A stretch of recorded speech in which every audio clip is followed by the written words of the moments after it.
우리 사도행전 1장 12절부터 26절까지 말씀 보겠습니다. 신약성경 187쪽에 있습니다. 사도행전 1장 12절부터 26절까지 말씀, 우리 다 찾으셨으면 우리 다 함께 한 목소리로 읽도록 하겠습니다. 우리 12절부터 읽겠습니다. 제자들이 감람원이라 하는 산으로부터 예루살렘에 돌아오니 이 산은 예루살렘에서 가까워 안식일에 가기 알맞은 길이라. 들어가 그들이 유하는 다락방으로 올라가니 베드로, 요한, 야고보, 안드레와 빌립, 도마와 바돌로메, 마테와 및 알페오의 아들 야고보, 셀로신 시몬, 야고보의 아들 유다가 다 거기 있어 여자들과 예수의 어머니 마리아와 예수의 아우들과 더불어 마음을 같이하여 오로지 기도에 힘쓰더라. 모인 무리의 수가 약 120명이나 되더라. 그때 베드로가 그 형제들 가운데 일어서서 이르되, 형제들아, 성령이 다윗의 입을 통하여 예수 잡는 자들의 길잡이가 된 유다를 가리켜 미리 말씀하신 성경이 응하였으니 마땅하도다. 이 사람은 본래 우리 수 가운데 참여하여 이 직무의 한 부분을 맡았던 자라. 이 사람이 불의의 삭스로 밭을 사고 후에 몸이 곤두박질하여 배가 터져 창자가 다 흘러나온지라.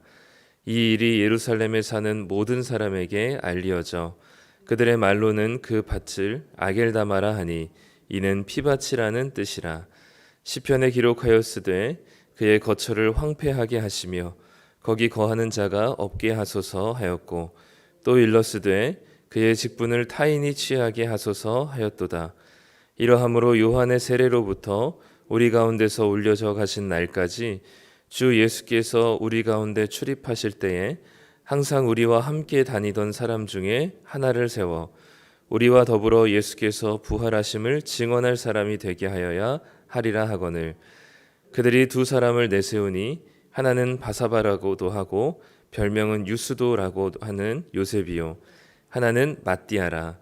그들이 기도하여 이르되, 뭇사람의 마음을 아시는 주여, 이 두 사람 중에 누가 주님께 택하신 바 되어 봉사와 및 사도의 직무를 대신할 자인지를 보이시옵소서. 유다는 이 직무를 버리고 제 곳으로 갔나이다 하고 제비 뽑아 마띠아를 얻으니 그가 11사도의 수에 들어가니라. 아멘.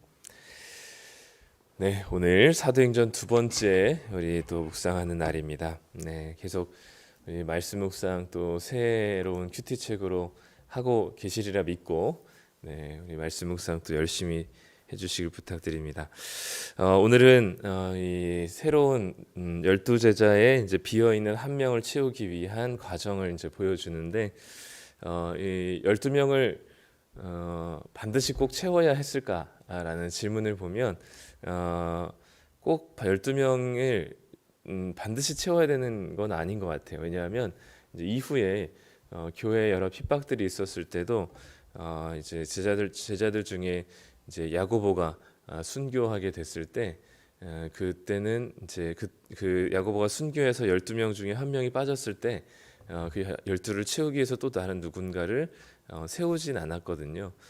그래서 12명 반드시 꼭 항상 채워야 되는 것은 아니지만, 하나님께서 이스라엘 백성들을 택하신 이스라엘 백성들을 12지파로 하나님께서 부르셨고 세우셨던 것처럼 그 하나님의 택하신 백성이라는 의미로 12제자를 예수님께서 이제 부르셨거든요.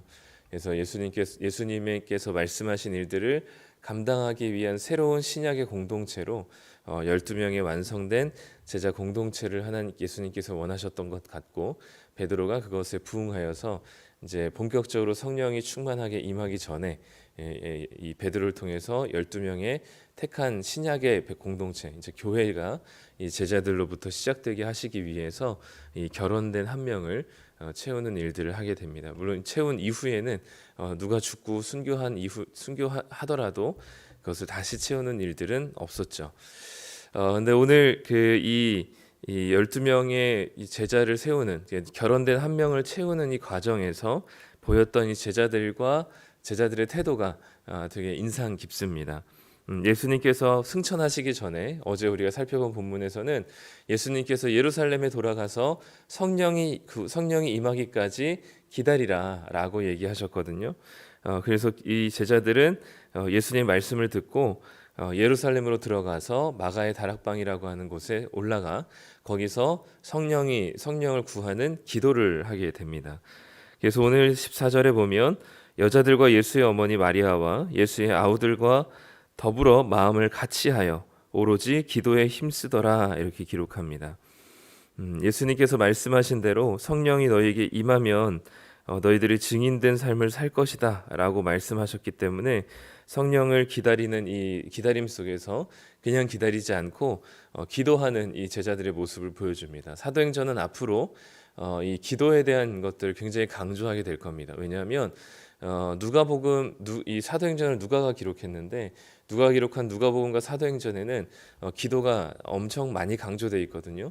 특히 누가복음에는 예수님이 기도하는 장면이 참 많이 기록되어 있습니다. 그 예수님의 모습을 닮아서 제자들이 기도하고 있는 모습을 보여주죠. 특히 이 기도의 과정이나 기도의 마음가짐이 어떠했냐면 더불어 마음을 같이하여서 오로지 기도에 힘쓰더라라고 기록합니다. 이전에 이 제자들의 기도와 제자들의 간구와는 사뭇 달라진 태도를 볼 수 있어요. 우리가 복음서를 보면은 이 제자들이 예수님께 기도하거나 예수님께 간구했었던 내용이 뭘까요? 또 간구하고 기도했었던 내용들이 또 태도가 어땠을까요? 단편적으로만 봐도 예루살렘으로 십자가 지러 가시는 예수님에게 그 예루살렘으로 가는 길에 특히 야고보와 요한이라는 제자가 예수님의 길을 막아서면서 예루살렘으로 가시거든 우리를 좌우편의 가장 높은 곳에 앉혀 주십시오라고 예수님께 간구하는 제자들의 모습을 보지 않았습니까?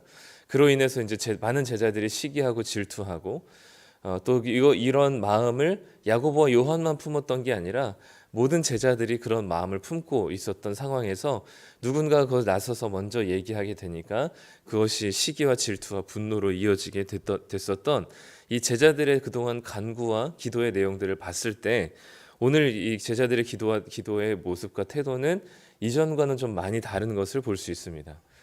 그래서 이전에는 각자의 욕심과 정욕을 따라서 하나님께 간구하고 기도했었다면 이제는 예수님께서 말씀하신 성령이 임하도록 간절히 마음을 같이하여서 기도하고 있는 이 제자들의 모습을 보여줍니다. 이전에는 12명밖에 되지 않았던 제자들도 마음이 각각이 나뉘어져 있었지만 지금은 120명이나 되는 사람들이 모여 있었지만 각각의 마음이 갈리지 않고 다 같이 더불어 마음을 같이하여서 성령을 구하는 이 기도에 몰두하고 있는 이 하나된 이 제자들의 모습을 보여주고 있습니다. 그리고 이 기도하는 중에 이 하나님께서 말씀을 떠올리게 하셨는지 베드로가 일어나서 이 유다가 타락하여서 예수님을 저버렸었던 일들은 성경에 기록된 말씀이 이루어진 것이고 그리고 또 이 결혼된 것을 반드시 다른 사람으로 채워야 한다는 것도 성경에 기록된 이야기다라는 사실을 베드로가 이야기를 하게 되죠. 그러니까 기도하는 중에 하나님의 말씀으로 반응하며 해석하는 베드로의 모습을 보여줍니다. 그렇기 때문에 우리는 늘 기도와 말씀은 우리들의 신앙에 있어서 뺄 수가 없는 그 어느 것 하나 더 중요하다고 얘기할 수 없는 기도와 말씀은 우리 삶 가운데 계속해서 이것은 서로가 서로에게 영향을 주고 받는 신앙의 우리 하나님을 만나는 수단입니다. 그래서 말씀이 중요한 만큼 기도도 중요하고 기도가 중요한 만큼 말씀이 중요한 것이죠. 그래서 기도하는 중에 뭔가 주시는 마음도 굉장히 하나님께서 주시는 마음도 중요하겠고 하겠지만 우리가 기도를 통해서 하나님의 뜻이 무엇인지를 말씀을 통해서 또 간구하고 또 기도를 통해서 우리가 하나님의 능력을 구하고 하나님의 은혜를 받을 때 우리는 이 말씀에 순종할 수 있는 힘을 기도를 통해서 얻게 되고요. 그렇게 하나님과 교제하며 이 기도와 말씀이 우리 가운데 계속해서 반응해지는 모습들이 필요합니다. 제자들은 그 기도와 말씀이 계속해서 균형적으로 서로가 서로에게 영향을 끼치면서 이 하나님께서 말씀하신 말씀에 반응하고 또 기도하며 나아갔던 제자들을 볼 수 있었죠. 한 명의 결혼된 사람을 12명으로 완성하게 채우기 위해서 이 한 명을 이제 제비 뽑게 됩니다. 두 명의 후보자가 있었고 그 중에 한 명을 제비 뽑아서 하나님께서 세우신 한 사람을 마띠아라는 사람을 세우게 되죠. 근데 이 과정도 사실 조금은 이전과 다른 모습을 보여줍니다. 왜냐하면 이전에는 이 제자들은 서로 자기가 높은 자리 차지하고 영향력 있는 자리를 차지하고 서로가 예수님의 좀 더 친밀한 것을 과시하거나 그래서 다른 모든 자들이 다 경쟁자였거든요. 한 명이라도 낙오하는 자가 있기를 바랬었을 것입니다. 그런데 지금은 어떻게 보면 경쟁자가 제가 베드로라고 한다면 11명이었던 경쟁자가 10명으로 줄었던 것이죠. 그렇기 때문에 사실 한 명을 더 채운다는 것은 자신의 권리를 포기해야만 하는 상황들인데도 불구하고 이전에는 한 명이라도 경쟁자가 없어야 했었던 제자들의 모습이라면 지금은 12명의 완성된 하나의 제자 공동체를 만들어가는 제자들의 모습을 볼 때 이전과는 또 다른 모습을 보여주는 거죠. 예수님의 부활을 목격하기 전에는 자기의 욕심을 따라서 기도했었고 또 한 사람이라도 경쟁자가 없어지는 것이 제자들의 모습이었고 그로 인해서 각자의 마음이 다 갈기갈기 나뉘어져 있었던 게 제자들의 상태였는데 부활을 목격한 이후에는 이제는 마음을 다 같이 하여서 성령을 구하는 기도를 같이 하고 있었고 그리고 그 결혼된 한 명을 경쟁자라고 생각하지 않고 하나님께서 세워주신 신약의 공동체로서 구약의 12지파가 있었다면 신약의 12제자를 기초하여서 교회를 세우시고자 하는 하나님의 뜻을 알고 그 결혼된 한 명을 충족시키면서 온전한 제자 공동체 하나된 모습을 추구하고 나아가는 이 제자들의 모습을 보여주고 있습니다. 그래서 이전과는 다르게 하나 되어가는 모습을 보여주고 있는 것이죠. 마음을 같이 하여서 기도할 뿐만 아니라 12명이 함께 제자 공동체로 만들어져 가고 세워져 가고 있는 제자들의 모습을 보여줍니다. 우리도 기도에 힘쓰는 자들이 되기를 소망합니다. 이 기도는 각기 자기가 원하는 개인적인 욕심에 따른 기도가 아니라 교회가 또 하나님께서 주신 이 교회 공동체에 주신 한 가지 한 마음을 가지고 같이 기도하는 것이죠. 그리고 우리는 서로가 믿음의 식구들이자 그리고 형제들이기 때문에 우리가 누군가의 경쟁자이거나 누군가 비교하는 대상들이 아니라 우리가 함께 세워져 가서 하나된 공동체로 만들어져 가야 되는 사람들입니다. 그렇기 때문에 우리가 예수님의 부활을 목격한 제자들이 결혼된 한 명을 충족시키면서 오히려 더 하나된 모습을 보였던 것처럼 우리는 기도하며 같은 마음으로 기도하며 우리가 서로를 더 세워주고 하나된 모습으로 가야 되죠. 그리고 우리가 기도한 만큼 우리는 또한 말씀 앞에 나아가야 하고 이 기도와 말씀이 우리 가운데 균형 잡혀서 하나님 앞에 신앙생활하며 또 하나님을 만나는 그 귀한 시간들이 우리 가운데 기도와 말씀을 통해서 이루어져야 할 것입니다. 이제 2장에는 성령께서 이 제자들에게 강력하게 임하시는 장면이 등장하는데 그 강력하게 임하기 전에 주님께서 준비시켜 가는 과정들을 보여주셨습니다. 기도로 준비했고 또 12명의 하나된 공동체로 하나님께서 만들어 가셨죠. 이런 모습들이 우리 가운데 있기를 소망하고 오늘 하루도 매일매일 우리는 기도를 통하여서 하나님께 우리가 겸손하게 나아가 오늘 하루를 의지하는 삶을 살아야 할 것입니다. 그게 우리에게 주신 이 신약의 공동체의 모습인 것이죠. 오늘 하루도 기도로 하나님께 나아가서 하나님께서 세워주시는 그 놀라운 은혜를 경험하시며 살아가시는 오늘 하루가 되시기를 간절히 소망합니다. 기도하겠습니다.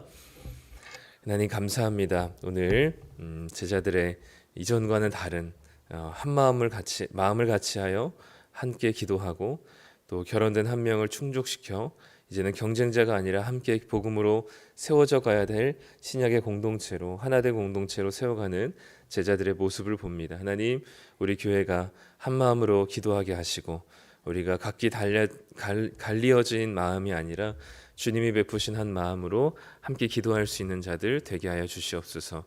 또한 하나 이전과는 다르게 이제는 하나된 공동체로 세워져 가기를 소망하고, 우리 안에 갈라졌던 마음들, 또 경쟁하며 시기하며 비교하며 질투했던 마음들이 아니라 이제는 주님께서 주시는 하나된 마음으로 이 교회가 점점 더 예수 그리스도 안에서 하나 되어 가게 하여 주시옵소서.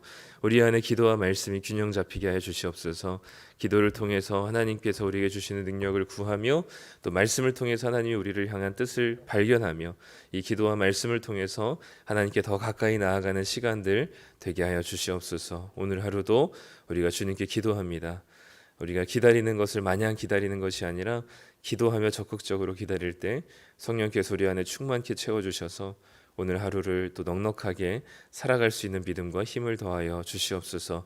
감사드리며 예수님의 이름으로 기도드립니다. 아멘.